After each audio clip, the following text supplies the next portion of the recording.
In this video, I will show you how you can fix the accessory connected issue on your iPhone. Now, if you have plugged your iPhone into charge or if you have plugged your iPhone to your laptop, but if it shows you this error and if your iPhone does not connect to charge or does not connect to your computer, so in this video, I will give you the solution for this problem. Now, there are two methods to fix this issue. The first method is just check the charging port of your iPhone and check if it is blocked by any dust or debris. Because when there is any dust or debris stuck in the charging port, the charging cable might not be plugged completely, and this is why you will get this issue. Just use a soft brush and clean the charging port of your iPhone.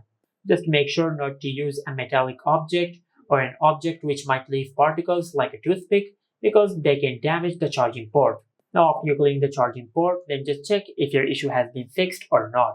Now, this was the solution for the first problem.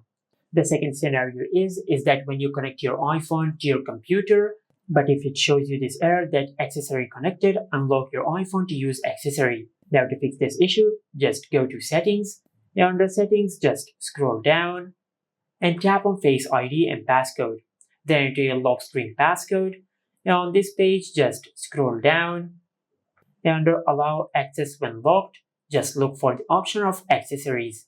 Currently, I do not have the option for accessories, but if you find the option of accessories in this list, just enable it like that.